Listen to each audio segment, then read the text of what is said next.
Sonic é a minha franquia de jogos favorita. Se por algum motivo meu canal como um todo ainda não tenha deixado isso claro.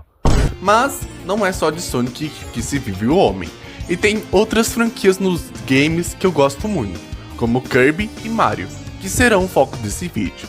Sim, um fã de Sonic gosta de jogos de um encanador que pula e ataca bichos e também de uma bola rosa que engole tudo. Mas falando sério, Mario e Kirby são franquias muito boas. Eles pegam a simplicidade e executam ela de forma genial. E os jogos que, na minha opinião, são os melhores exemplos disso são o Super Mario Galaxy e o Kirby and the Forgotten Land, respectivamente, que são uns dos meus jogos favoritos de todos os tempos. Só que teve uma época em que havia uma diferença bem notável perante a qualidade e principalmente a criatividade entre as duas franquias, especificamente nos jogos 2D. E é nesse assunto que eu quero comentar no vídeo de hoje. Vamos começar com o New Super Mario Bros. Original, lançado em 2006 para o Nintendo DS, e o Kirby's Return to Dreamland, lançado em 2011 para o Nintendo Wii. De certa forma, ambos os jogos tiveram a proposta de trazer suas respectivas de volta em uma certa área, com o New Super Mario Bros. Sendo o primeiro jogo de plataforma 2D da franquia desde o Super Mario Land 2, e o Kirby's Return to Dreamland trazendo de volta a fórmula do Kirby Superstar e expandindo ela em jogo de console de mesa que não tinha sido lançado desde o Kirby 64. Ambos têm level design bem feitos, gráficos e trilhas sonoras boas e, no geral, ambos cumprem bem sua proposta. Mas, logo de cara, o Kirby já era superior em diversos aspectos, principalmente em relação aos bosses. No New Super Mario Bros., apesar de alguns dos seus bosses serem legais, a maioria deles são bem fracos, principalmente os do Bowser Jr., que são ridiculamente fáceis. Já o Kirby's Return to Dreamland, não. O primeiro boss é relativamente básico, mas depois dele vem bosses bem divertidos, que de fato trazem um bom desafio, principalmente lá pro final do jogo.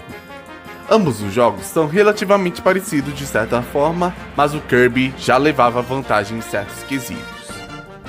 Depois, tivemos o New Super Mario Bros. Wii para o Nintendo Wii em 2009 e o Kirby Triple Deluxe para o Nintendo 3DS em 2014. O New Super Mario Bros. Wii é bem parecido com o seu antecessor, tem os mesmos termos de fases, level design semelhante e até algumas músicas remixadas. Ainda carrega alguns problemas do seu antecessor, como os chefes fracos, e o fato dele reutilizar os mesmos temas de fase dele já era algo deveras questionável, mas não chega a ser um jogo ruim. Já o Kirby Triple Deluxe, bem, o jogo se passa em pé de feijão gigante, com mundos bem diversos, como um mundo de brinquedos, uma mina que depois vira uma área de gelo, uma floresta com templos e entre outros. Sem falar das mecânicas malucas desse jogo, como uma habilidade em que o Kirby simplesmente vira um buraco negro, sem zoeira, puzzles bem pensados e chefes bem criativos que são muito bons, como uma bruxa pintora, uma cobra mecânica e até mesmo um sapo vulcânico. E ainda nem mencionei os outros detalhes, como os colecionáveis e outros modos do jogo. Aqui já podemos ver uma diferença bem grande em relação à variedade e criatividade entre o Mario e o Kirby. Enquanto um decidiu ir no caminho seguro, o outro tacou o dane-se e fez uma loucura bem pensada. E depois temos o New Super Mario Bros. 2 para o Nintendo 3DS em 2012 e o Kirby Planet Robobot também para o 3DS em 2016. E o New Super Mario Bros. 2 utiliza de novo os mesmos temas de fase dos seus antecessores. Tem praticamente a mesma trilha sonora do Wii e os bosses novamente são bem fracos. Eu acho que eu tô começando a notar o pradão aqui. E essa falta de criatividade prejudicou bastante esse jogo. Tipo, o que a Nintendo fumou pra ela ficar sem ideias interessantes e criativas aqui? O jogo tem bastante foco nas moedas, mas não tem nenhuma loja que utilize elas de forma interessante? Enfim, New Super Mario Bros. 2 não chega a ser ruim, mas definitivamente não é nada espetacular devido ao excesso de reutilizações dos outros jogos, e por causa disso, acabou sendo um jogo bem meia boca.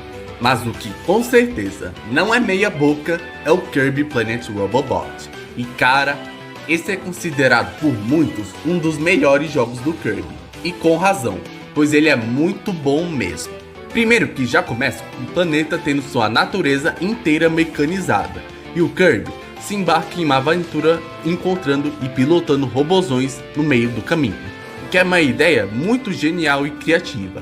E o jogo consegue executar ela muito bem. O level design é um dos melhores da franquia. E tem ideias de fases bem diferenciadas que o jogo faz um ótimo uso. Uma fábrica de sorvetes, um cassino, um trem, uma cidade e diversos outros.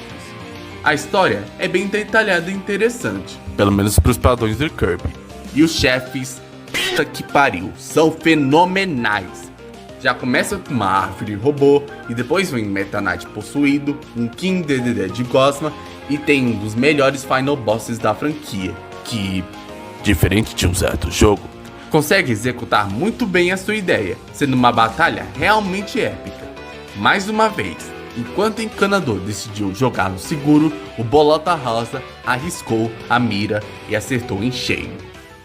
E por fim, temos o New Super Mario Bros. U para o Nintendo Wii U em 2012 e o Kirby Star Allies para o Nintendo Switch em 2018. E eu me pergunto o que se passava na cabeça da Nintendo para ela lançar dois jogos de New Super Mario Bros. No mesmo ano. Mas enfim, novamente, é os mesmos temas de fase, músicas, bosses. Eu sei, já tá ficando repetitivo essa porra. Até eu já tô ficando cansado de escrever a mesma bosta no roteiro. E isso que piora a situação pro Mario aqui. Esse é o maior problema dos jogos de New Super Mario Bros. Eles reciclam e repetem até demais. Se eles fossem mais diferenciados e criativos, a recepção deles seria bem mais positiva. Pega as hack runs de Newer Super Mario Bros. Feitas por fãs, por exemplo. Elas utilizam os jogos originais como base, mas conseguem criar novos elementos de forma interessante. Isso torna elas bem legais. Ou então, pega os jogos do Kirby que eu mostrei nesse vídeo. Todos eles reutilizam a mesma engine, mas cada um deles consegue fazer coisas interessantes por causa de ideias diferentes e criativas.